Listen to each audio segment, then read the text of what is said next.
reactivas, tenemos un gran grupo dentro de estas que son las artritis reactivas, ¿no? Que muchas veces va a estar asociada a las infecciones geniturinarias con las gastrointestinales, ¿no? La definición, pues, que es un proceso inflamatorio secundario a un proceso infeccioso localizado fuera de la articulación, ¿no? Que ocurre 2 a 4 semanas antes de un cuadro articular. Eso es muy importante, ¿no? Cuando nosotros tengamos o la sospecha de una artritis reactiva, pensemos que el paciente puede ser de que 2 o 4 semanas antes haya tenido un proceso infeccioso, ya sea genitourinario o gastrointestinal, ¿no? En varones es más frecuente el genitourinario, las infecciones de transmisión sexual, y en las mujeres las infecciones gastrointestinales, ¿no? Es muy importante que nosotros en nuestros pacientes podamos hacer esta disquisición, ¿no? Generalmente, pues, va a estar asociada a una inflamación séptica de la membrana sinovial, ¿no? Desencadenada por una infección a distancia, como les he dicho, genitourinaria o gastrointestinal, ¿no? Estas artritis, pues, pueden aparecer en un 0.84% de los casos de uretritis o cervicitis no gonocócicas, ¿no? Generalmente se da en adultos jóvenes, ¿no? Las reactivas básicamente están asociadas a infecciones de transmisión sexual, es más frecuente en varones jóvenes, 20 a 40 años, ¿no? En las últimas décadas, pues, hay una disminución. ¿Por qué? Porque hay una promoción y prevención de lo que son las enfermedades de transmisión sexual, ¿no? Lo que ha hecho que también se reduzca este tipo de artritis, ¿no? Epidemiología, pues, ya hemos dicho, ¿no? Más frecuente en varones. En los últimos años hay una disminución de la frecuencia, ¿no? Generalmente se dan 30 a 40 casos por 100.000 habitantes, ¿no? Y está asociado, pues, al gen HLA-B27, y un factor de riesgo es la promiscuidad, ¿no? Vamos a ver, pues, que las infecciones, las artritis reactivas pueden estar asociadas en un 10% con infecciones por clamidia, ¿no? O cualquier enfermedad de transmisión sexual, ¿no? Y las gastrointestinales a Campylobacter, Salmonella o Shigella, ¿no? Vamos a ver de que la Shigella y la Salmonella pueden estar más asociadas cuando hablamos de las artritis enteropáticas, ¿no? La epidemiología, pues, va a ser muy variada, como les digo, va a tener que ver mucho con la promiscuidad, ¿no? La promiscuidad,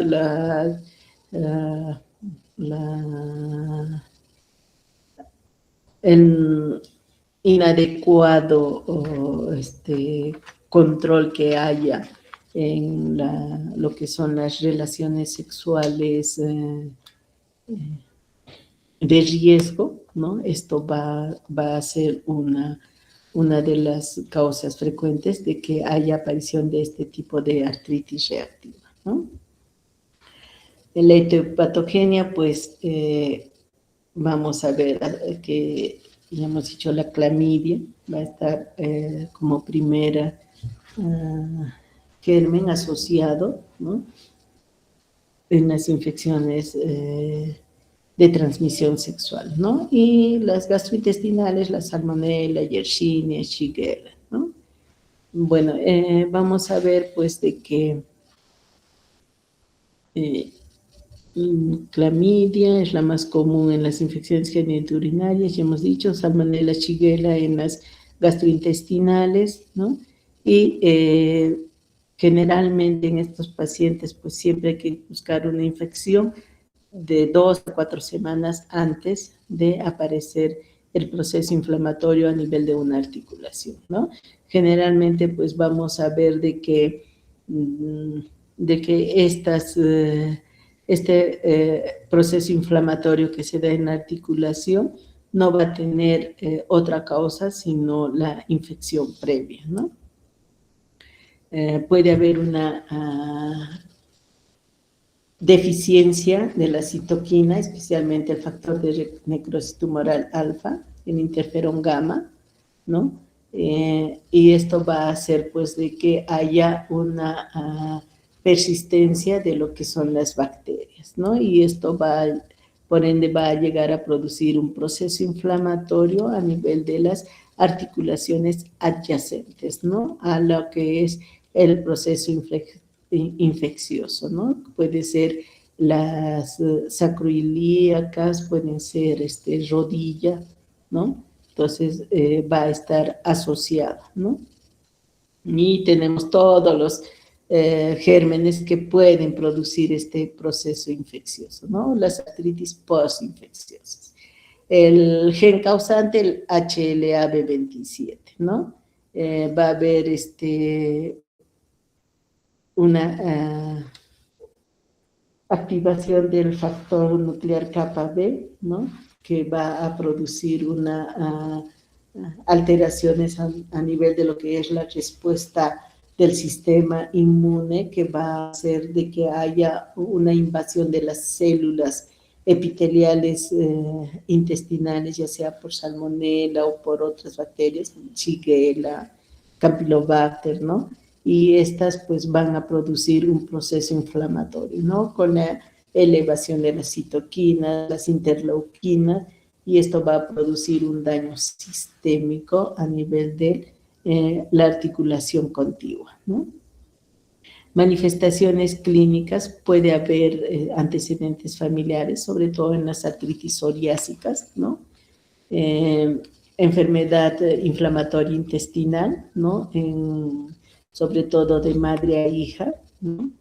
Y antecedentes personales, pues las relaciones sexuales, ¿no? Como les he dicho, generalmente la artritis va a aparecer después de 2 a 4 semanas de que el paciente haya tenido un contacto sexual de riesgo, ¿no? Y vamos a ver de que puede haber incluso, puede aparecer después de que haya un proceso infeccioso, ¿no? Una uretritis, cervicitis, ¿no? O un cuadro de diarreas, ¿no? Existe un síndrome que es muy frecuente, sobre todo en las artritis reactivas, ¿no? El síndrome de Reiter, que tiene una tríada, ¿no? Artritis, uretritis y conjuntivitis. Entonces vamos a ver que este síndrome de Reiter pues es una artritis secundaria a un proceso inflamatorio, ¿no? Y puede estar asociado pues a otras lesiones mucocutáneas, ¿no? Queratodermia blenorrágica, vulvitis, balanitis, úlceras orales, ¿no? También puede haber daño sistémico, ¿no? Afectación ocular, la uveitis, afectación cardíaca, neurológica, ¿no? Existe, pues, en este síndrome que puede ser agudo crónico, una inflamación persistente que va a afectar a lo que es la membrana sinovial, ¿no? Y va a producir la inflamación articular. Existe otro síndrome, el síndrome de Fixus-Curtis, ¿no? Que es una perihepatitis asociada a una enfermedad pélvica inflamatoria o la famosa EPI, ¿no? Que afecta a la cápsula hepática, ¿no? Y va a producir un dolor abdominal en el hipocondrio derecho que muchas veces nos va a asemejar a lo que es, pues, una litiasis vesicular, ¿no? Pero está asociado, pues, a un proceso infeccioso, ¿no? Generalmente, pues, esta afecta a mujeres fértiles, ¿no? El dolor va a ser en hipocondrio derecho, que muchas veces se puede irradiar incluso al hombro o la espalda, ¿no? Puede estar asociado a náuseas o pérdida del apetito, ¿no? Como les dije, por eso generalmente muchas veces lo confunden pues con una litiasis vesicular, ¿no? Que muchas veces a la paciente la están tratando hasta que hagan la ecografía y después no es pues un proceso, no es un cálculo biliar, ¿no? Y esto retrasa muchas veces el diagnóstico. Entonces, en estos pacientes es importante ver la historia de un proceso infeccioso gastrointestinal, ¿no? O un proceso infeccioso genitourinario, ¿no? El cuadro clínico, pues, como les he dicho, un proceso inflamatorio que antecede a una inflamación articular de 2 a 6 semanas, ¿no? Muchas veces, pues, el primer signo de una infección de transmisión sexual o un VIH incluso puede ser una artritis, ¿no? El cuadro clínico principal va a ser la artritis, ¿no? El cuadro 2 a 6 semanas posterior a un proceso infeccioso, ¿no? Solo el 15 a 30% van a la cronicidad, la mayoría se autolimita, ¿no? Y como les había dicho, puede ser incluso que esta artritis puede ser la manifestación inicial del VIH, ¿no? En un 5 a 10% de los pacientes. Puede haber manifestaciones articulares, la oligoartritis aguda, ¿no? Sobre todo a nivel de rodillas y tobillos, ¿no? El 15 a 30% puede cursar con artritis crónicas, ¿no? Una sacroileitis o espondilitis, ¿no? Esto debido a que estamos hablando de un proceso asociado a una infección genitourinaria, ¿no? Y por eso las sacroiliacas también pueden ser una de las articulaciones que más se va a comprometer, ¿no? Las manifestaciones articulares que vamos a encontrar puede haber desde oligoartritis e incluso puede haber poliartritis en algunos casos, ¿no? Las dactilitis, ¿no? La entesitis y el dolor lumbar también pueden ser frecuentes en estas patologías, ¿no? Y manifestaciones extraarticulares, pues, podemos tener los procesos infecciosos, ¿no? Uretritis, cervicitis, una EPI, ¿no? Que en muchas mujeres puede ser incluso la sintomatología severa, ¿no? Aunque en algunos varones pueden ser incluso asintomáticos, ¿no? Por eso a veces es muy difícil diagnosticar una artritis reactiva en algunos varones, ¿no? Puede haber prostatitis en un 80%, edema y eritema del meato en un 10%, ¿no? Cistitis, cervicitis, también pueden ser manifestaciones frecuentes en esta patología, ¿no? A nivel gastrointestinal, pues la diarrea, ¿no? Puede haber incluso dolores cólicos, ¿no?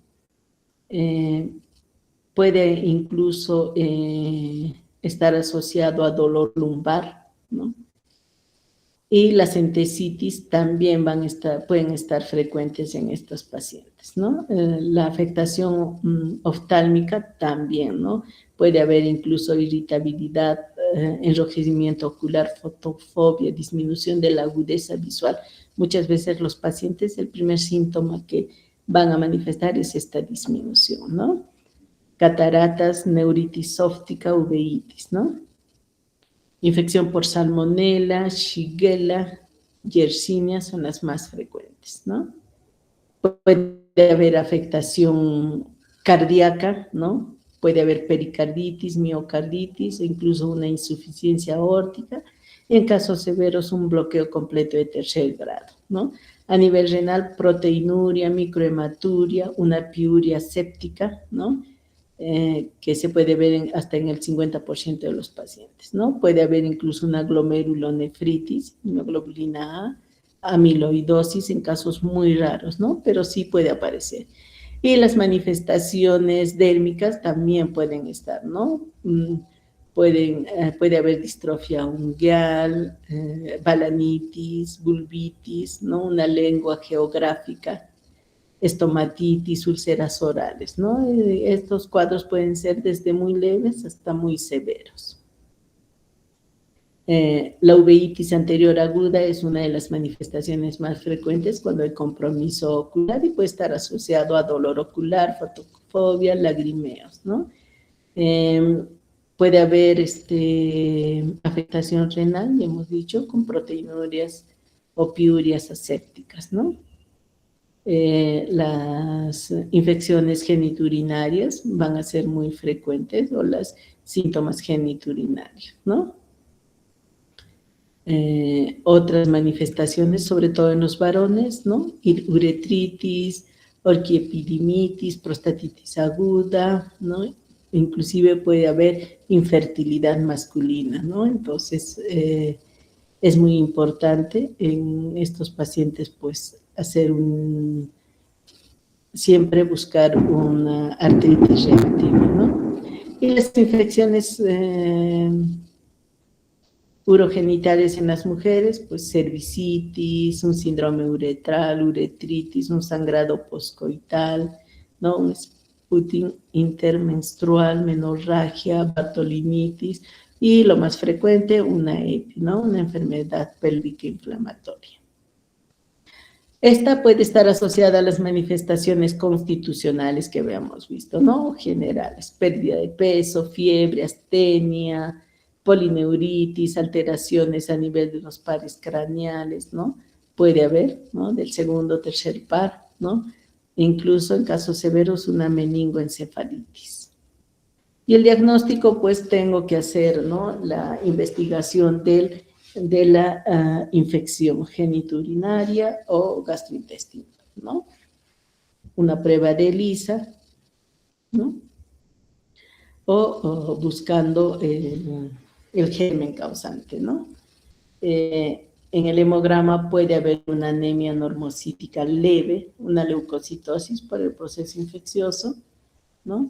Con neutrofilia, un BCG y un PCR elevados, ¿no? Vamos a ver también, puede haber alteraciones en lo que son las transaminas, ¿no? Y la fosfatasa alcalina también puede estar comprometida, ¿no? Entonces, es muy importante poder nosotros hacer un estudio microbiológico para poder aislar el germen causante, ¿no? También se puede hacer una artrocentesis, ¿no? Un estudio de líquido sinovial para poder detectar el germen que esté produciendo el proceso inflamatorio, ¿no? En radiografía, pues hasta en el 60% de los pacientes podemos encontrar manifestaciones radiográficas convencionales, ¿no? En estadios tempranos no nos va a ayudar mucho, ¿no? Entonces, no es muy importante cuando sean casos tempranos pedir una radiografía. Esta generalmente va a ser en estadios crónicos o avanzados, ¿no? Como les he dicho, la radiografía va a ser normal, pero en casos avanzados podemos encontrar incluso sindesmofitos, ¿no?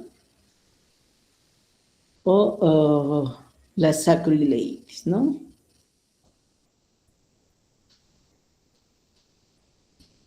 ¿Y qué otros exámenes podemos hacer? Valernos una tomografía, resonancia o una ultrasonografía si es necesaria, ¿no? Si se puede hacer una radiografía temprana y una posterior, vamos a ver pues que sí va a haber cambios, ¿no? En fases avanzadas. Los criterios diagnósticos, pues vamos a ver los criterios van a ser dolor de espalda o un dolor lumbar tipo inflamatorio sinovitis, ¿no? Que puede ser asimétrico. Una historia familiar positiva, ya hemos dicho, si la madre tiene problemas gastrointestinales asociados, la hija puede heredarlos, ¿no? En artritis psoriásica, la identificación de la psoriasis, ya sea en el paciente o en el padre o madre, ¿no? O la enfermedad inflamatoria intestinal, la presencia de uretritis, cervicitis, ¿no? La sacroileitis también pueden ser, ¿no? Entonces, es muy importante para poder hacer el diagnóstico. Y el diagnóstico diferencial, pues lo voy a hacer con otras espondiloartropatías, ¿no? Hasta una espondilitis anquilosante, porque esta puede cursar con dolor lumbar, ¿no? una infección gonocócica diseminada, una artritis reumatoide también, una enfermedad de Beck, una sarcoidosis también puede ser como diagnóstico diferencial. La gota, pseudogota, artritis psoriásica, ¿no? Recuerden que generalmente puede estar comprometida una sola articulación, entonces sí se puede hacer el diagnóstico. Una artritis séptica también, ¿no? Entonces, es muy importante, pues, saber diferenciarlas, ¿no? El síndrome de Reiter o la artritis reactiva es más frecuente en jóvenes, ¿no? Más frecuente en varones que en mujeres, ¿no? Y puede tener manifestaciones sistémicas, ¿no?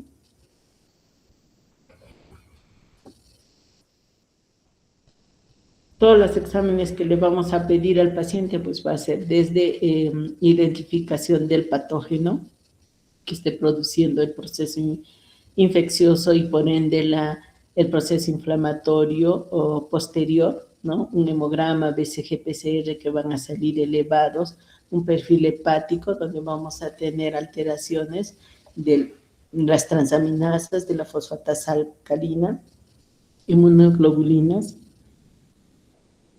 un sedimento urinario que puede salir positivo, ¿no? Un estudio de líquido sinovial. Y si hay compromiso sistémico, pues dependiendo, ¿no? Si hay compromiso cardíaco, un electrocardiograma, si hay compromiso ocular, una evaluación oftalmológica, ¿no? Y las radiografías en estadios avanzados. En estadios tempranos no nos va a ayudar, ¿no? Una proteinuria de 24 horas y mis sospechas de una amiloidosis, ¿no? Una glomerulonefritis, los hemocultivos, si hay fiebre, ¿no? Cultivos, definitivamente sí es bueno para poder identificar el germen, ¿no? Y PCR, BCG, ¿no? Y dependiendo de lo que encontremos, pues vamos a ver, ¿no?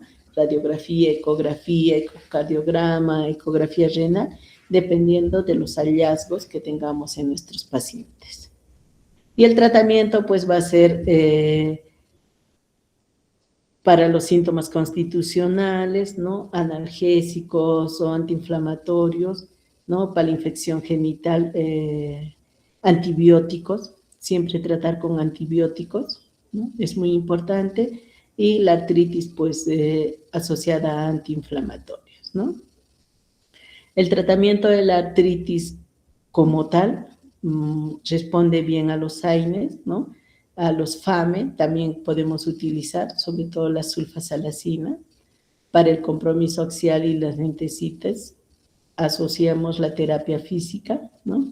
Y también podemos utilizar, pues, en casos severos, si es necesario, infiltraciones con corticoides, ¿no? La profilaxis definitivamente tiene que ser que la población evite las relaciones sexuales sin protección, ¿no? La promiscuidad, porque es un riesgo a poder padecer de este tipo de artritis, ¿no? Y debemos de iniciar el antibiótico de manera precoz, ¿no? Empíricamente, y cuando tengamos el cultivo podemos rotar de antibiótico. En el embarazo es muy importante, ya que en estos, pues, los AINES no podemos usarlo, sobre todo en el primer trimestre, ¿no? Entonces, tenemos que ver, dependiendo del dolor que tenga el paciente, tenemos que valorar riesgo-beneficio, ¿no? Los corticoides, si podemos utilizarlos, ¿no? En lugar de los AINES, ¿no? Y en cuanto a los FAME, la sulfasalacina también es el que se puede usar en el embarazo, ¿no? La acetioprina no deberíamos usarlo, ¿no? El metotrexate también, ¿no? No están contraindicados. Entonces, en embarazo, la sulfasalacina, ¿no?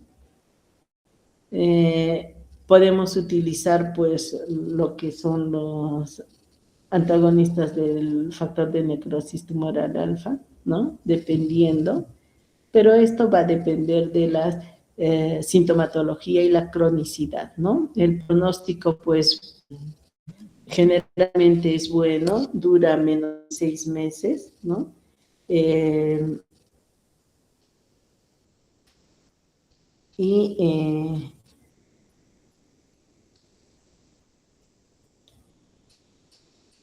Definitivamente el diagnóstico, definitivamente el tratamiento va a ser con la identificación del germen, ¿no? Y bajar el proceso inflamatorio. En cuanto a las artritis enteropáticas, pues vamos a ver de que estas generalmente están asociadas a una enfermedad intestinal inflamatoria, va a estar asociada a la enfermedad de Crohn y a la colitis ulcerativa, ¿no? Va a tener presencia de manifestaciones extraintestinales en un 36% de los pacientes.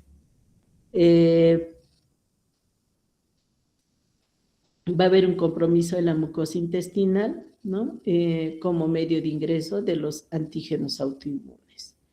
¿Esto por qué se va a dar? Pues va a haber una permeabilidad intestinal aumentada asociada a un sobrecrecimiento bacteriano, lo que va a producir absorción de componentes bacterianos proinflamatorios. Esto va a producir que haya una inadecuada respuesta autoinmune y se van a formar pues los anticuerpos antibacterianos, ¿no? Unos inmunocomplejos que van a producir una reacción cruzada y por ende va a empezar a haber por contigüidad una destrucción a nivel de la articulación contigua, ¿no? Y también puede haber un daño sistémico. Esta inflamación articular pues va a producirse debido a que estos inmunocomplejos se formen, ¿no? Y vayan mediante la circulación a la articulación contigua, ¿no? Generalmente se da entre la segunda y tercera década de vida, ¿no?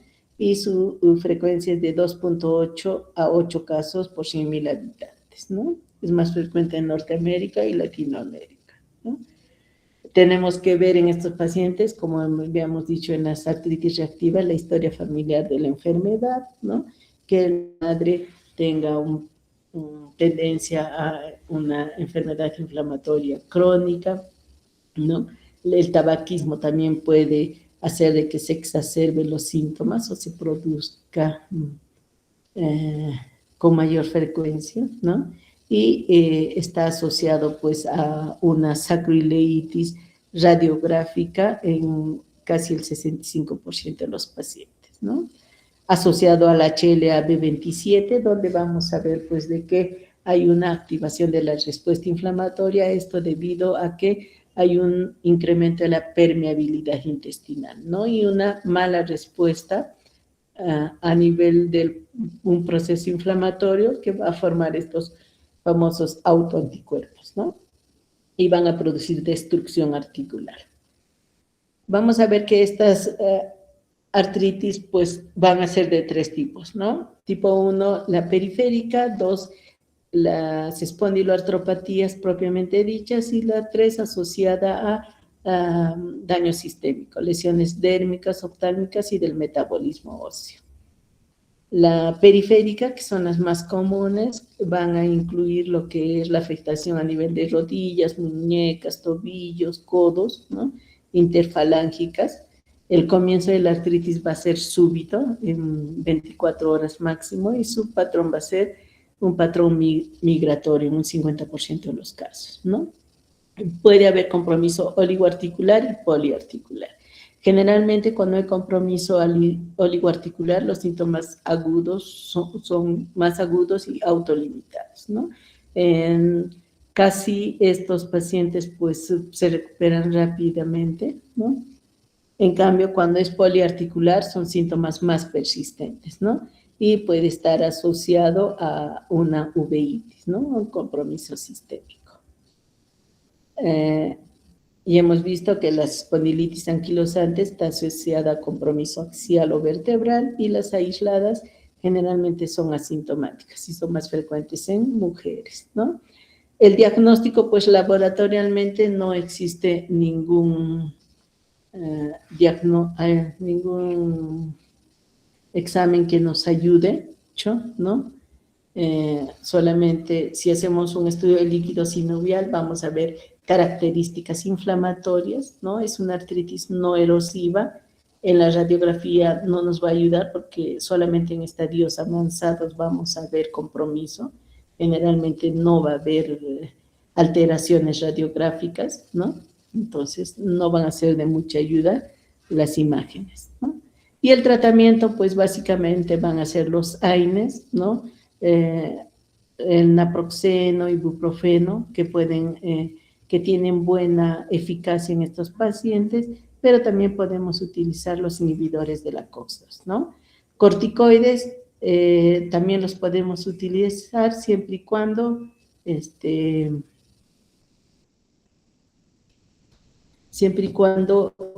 no tengamos mejoría con los AINES, ¿no? Y los FAMES podemos utilizar la sulfasalacina, podemos utilizar el metotrexate, podemos utilizar lo que es la aciateoprina, 50 miligramos cada 24 horas, y si no hay buena mejoría, podemos utilizar la terapia biológica, ¿no? Sobre todo los antifactor de necrosis tumoral alfa. El pronóstico, definitivamente la afectación periférica tiene mejor pronóstico que la axial, ¿no? Y puede resolverse en un corto intervalo de tiempo sin dejar secuelas. En cambio, la axial es más crónica y puede dejar secuelas, ¿no? Y por último, para ya no cansarnos, las artritis psoriásicas, que son las que van a estar asociadas a la psoriasis, ¿no? Si un paciente no tiene psoriasis como antecedente, no podemos diagnosticar como artritis psoriásica, ¿no? ¿Qué es la afectación de las articulaciones periféricas y del esqueleto axial asociada a una psoriasis, ¿no? Es muy difícil distinguir un proceso inflamatorio en una piel dañada, sobre todo en casos severos de psoriasis, ¿no? Entonces, el diagnóstico de esta patología tiene que ser muy bien especificado porque muchas veces pues la psoriasis por el mismo proceso infeccioso que tiene en la piel no nos ayuda mucho porque el paciente tiene bastante dolor a ver si estamos frente a una artritis psoriásica, ¿no? Y esto va a depender mucho porque muchas veces pues el paciente tiene un proceso inflamatorio adyacente o como simultáneo a su artritis psoriásica y por eso no hay mejoría con el tratamiento de la psoriasis propiamente dicha, ¿no? Entonces vamos a ver pues que definitivamente entre 10 y 30 pacientes de cada 100 de psoriasis pueden llegar a tener en algún momento una artritis psoriásica, ¿no? Es alto. La edad generalmente es de 40 a 50 años y puede ser tanto en varones como en mujeres, ¿no? Sí puede aparecer una psoriasis independiente, sola, sin tener una artritis psoriásica. Puede haber una artritis también sin psoriasis, ¿no? Pero generalmente cuando tenemos un compromiso de una psoriasis activa, va a ir asociado a una artritis psoriásica, ¿no? La incidencia pues va a ser de 3.2% de la población en general, ¿no? Y casi un tercio de los pacientes con psoriasis va a tener artritis psoriásica, ¿no? Entonces, es muy importante, poder diagnosticar esta artritis psoriásica en este tipo de pacientes, ¿no? ¿Qué manifestaciones clínicas va a tener? Pues dolor, inflamación, un aumento a nivel de lo que son los dedos, ¿no? Los famosos dedos en salchicha, que lo habíamos visto en la esclerodermia en fases iniciales, también se puede ver en la artritis psoriásica, ¿no? Un dolor a nivel difuso a nivel de todo el cuerpo, ¿no? Y sobre todo a nivel lumbar, ¿no? Entonces vamos a ver que muchas veces estos pacientes pues una vez que inactivemos la artritis psoriásica, pueden vivir normalmente, ¿no? Hasta que el cuadro se reactive, ¿no? Esa es una de las características de esta patología, por ser una enfermedad inflamatoria crónica, ¿no? Y va a estar asociada al gen HLA B27, al B38 y al B39, ¿no?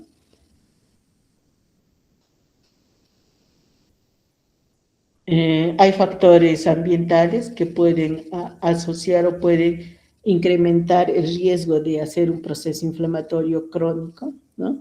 El uso del cigarrillo también, ¿no? Y también, pues, alteraciones en el perfil lipídico, ¿no? Las dislipidemias, enfermedades cardiovasculares incrementan el riesgo de artritis psoriásica. ¿Por qué se produce? Pues vamos a ver de que el 30-40% de los pacientes con artritis tienen algún familiar con psoriasis o con artritis, ¿no? Los factores ambientales como procesos infecciosos, traumatismos también, ¿no? Las enfermedades endocrinológicas también pueden estar asociadas, ¿no? ¿Y por qué se da? Porque hay una alteración a nivel del sistema inmunológico que hace que haya destrucción o un proceso inflamatorio que afecta lo que es la sinovial, ¿no? Y produce destrucción articular. ¿Cómo diagnosticamos? Pues es un paciente con antecedente de psoriasis, ¿no? Y que venga por inflamación de articulaciones y tendones asociado a lesiones en piel, ¿no?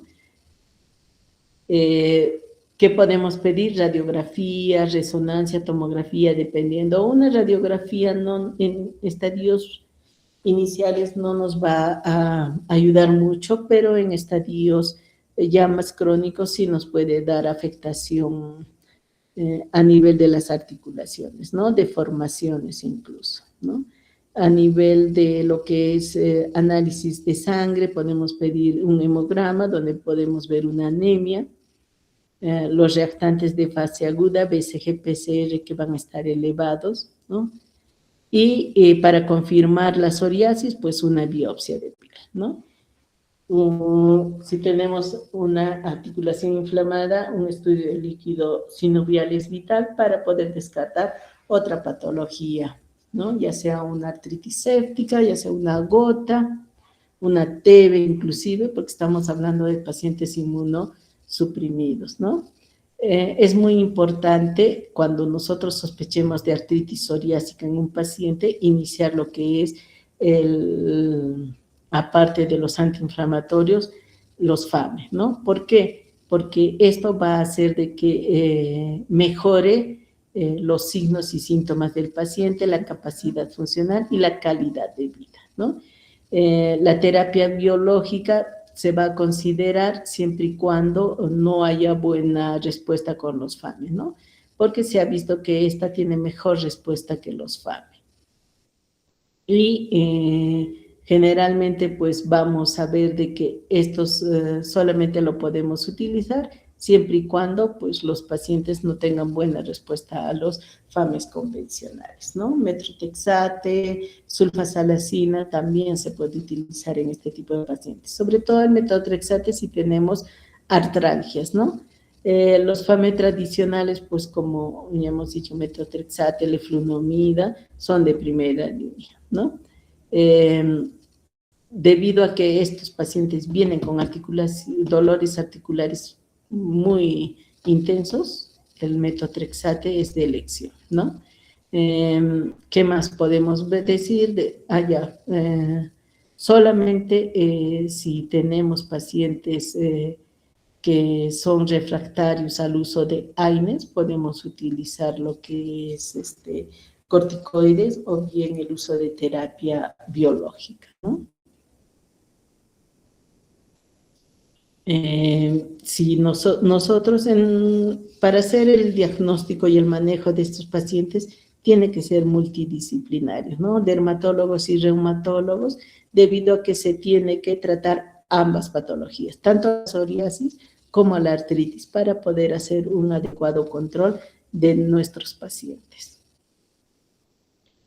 El tratamiento, pues, definitivamente tiene que ser precoz, ¿no? Cuando estemos con la sospecha de una artritis psoriásica, de inmediato tenemos que empezar el tratamiento con los FAMES para mejorar el pronóstico de nuestros pacientes y mejorar la calidad de vida. Generalmente vamos a ver de que en estos pacientes, si no hacemos una intervención precoz, pues las erosiones articulares van a ser muy precoces, ¿no? En menos de 2 años. Y esto va a producir, pues, que haya una disminución en la calidad de vida de los pacientes y las deformaciones óseas sean incluso irreversibles. Por eso es muy importante iniciar el tratamiento de manera precoz, ¿no? Podemos utilizar la terapia biológica si es que tenemos acceso, ¿no?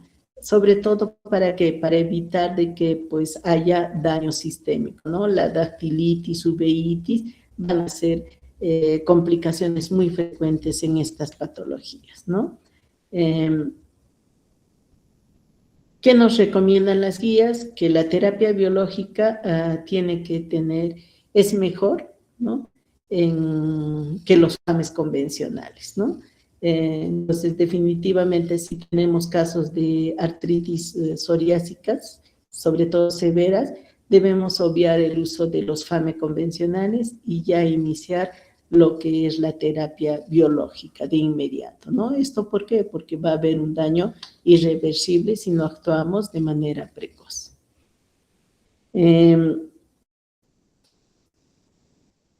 ¿Cuál es el FAME que más utilizamos? Hemos dicho el metotrexate, ¿no?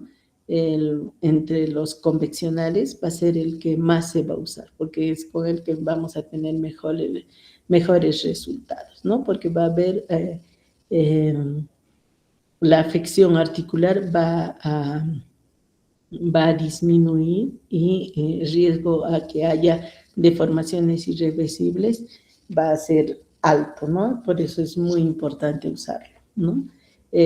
Si no tenemos, si el paciente es alérgico, no se puede usar el metotrexate, otra alternativa es la leflunomida, ¿no? Que también nos va a ayudar a disminuir las manifestaciones articulares, ¿no? A ver qué dice acá. Ya. Ya hemos visto, si nosotros utilizamos el metotrexate, tenemos que utilizar el ácido fólico asociado, ¿no? Si no tenemos el metotrexate o el paciente es alérgico, la leflunomida, y en gestantes la sulfasalazina, ¿no? La terapia biológica, solamente si no tenemos buena respuesta con estos FAMES convencionales, lo podemos utilizar, ¿no? Y han visto de que en estos pacientes el metotrexate sí empezamos con dosis altas, ¿no? 15 a 25 miligramos semanal y vamos disminuyendo la dosis dependiendo de cómo vaya el manejo del dolor, el compromiso articular en estos pacientes, ¿no? Se ha hecho un estudio para ver cuál es mejor, ¿no? El metotrexate o la terapia biológica, ¿no? Nos dicen que si utilizamos una terapia biológica, monoterapia, ya sea el rituximab, infliximab, no hay mucha diferencia con la seguridad con el metotrexate, ¿no? O sea, si nos va bien con el metotrexate, podemos utilizarlo, ¿no? Pero si estamos en un caso severo, sí podemos iniciar con la terapia biológica y cambiar luego al metotrexate, ¿no? Para poder tener mejores resultados en estos pacientes, no solo en casos severos, sino simplemente damos AINES y metotrexate de manera convencional, hacemos un monitoreo al mes para ver cómo va, ¿no? Si tenemos mejoría clínica, disminución del compromiso articular, mantenemos este tratamiento por 3 meses, pero si no, podemos cambiar a la terapia biológica, ¿no? Lo que es el rituximab en nuestro caso, y al mes hacemos un nuevo, una nueva evaluación del paciente, ¿no? Si hay mejoría, continuamos 3 meses más con el tratamiento y si no, pues tenemos que optar por otros tratamientos, ¿no? Aunque se ha visto que generalmente, pues estos pacientes sí van, ¿no? Van bien con la terapia biológica y con una asociación inclusive de terapia biológica y el metotrexate, ¿no? Cuando estamos frente a escitis asociadas a artritis psoriásica, pues definitivamente al hablar de un proceso inflamatorio, los AINES van a ser muy importantes, ¿no? En estos. Y también podemos ver que podemos utilizar inclusive los corticoides si es muy necesario, ¿no? Y hacer controles cada mes, y si vamos bien con el tratamiento, a los 3 meses hacer un nuevo seguimiento, ¿no? Entonces va a depender mucho de cómo vaya nuestro paciente para poder optar por un cambio de medicación. Si no, continuamos con el mismo medicamento hasta obtener una reducción de los síntomas y a los 6 meses inactivar esta patología, ¿no? Entonces, la terapia física, sobre todo cuando hay compromiso axial, es muy importante, ¿no? ¿Por qué? Porque lo que tenemos que hacer es recuperar la calidad de vida de nuestros pacientes. Y la terapia física, una vez que calmemos el proceso inflamatorio, es muy importante y vital en estos pacientes, ¿no? Y el seguimiento, pues, lo tenemos que hacer de manera adecuada, como les he dicho. Iniciamos un tratamiento ya sea con AINES, corticoides o FAMES por un mes y al mes hacemos el seguimiento. Si hay mejoría, continuamos con esta misma medicación por 3 meses. Y si no hay mejoría, pues optamos por otras terapias, ¿no? Como la terapia biológica. Entonces, es muy importante hacer un seguimiento exhaustivo de estos pacientes, ¿no? Bueno, y por último, vemos en esta pirámide, ¿no? Que definitivamente el tratamiento va a depender, ¿no? Tenemos que ver de acuerdo a los síntomas, al número de articulaciones comprometidas, ¿no? Como les he dicho, es muy importante que iniciemos el tratamiento de manera precoz. ¿Para qué? Para evitar de que estos pacientes pues puedan llegar a tener mayor compromiso articular, erosiones e incluso deformaciones irreversibles, ¿no? Por eso es muy importante que estos pacientes inicien un tratamiento y hagamos un seguimiento correcto, ¿no? Cada mes para ver cómo va nuestro paciente. Porque si no, el daño irreversible en estos pacientes es muy, muy alto y vamos a ver de que estos pacientes, pues, si van a tener un daño irreversible asociado a su psoriasis, pues la calidad de vida no va a ser buena en estos pacientes. Por eso es muy importante que nosotros, una vez sospechemos de la artritis psoriásica, iniciemos el tratamiento de manera precoz. Bien, chicos, ¿alguna pregunta? Nada, ¿están despiertos o ya se han dormido todos, creo? Bien, chicos, entonces, mañana no hacemos clase. Nos vemos el 4, ¿no? El 4 de mayo con la exposición Del de grupo 3, doctora. Gota, ¿no? Sí, doctora, muchas gracias. Bien, chicos, nos vemos, cuídense.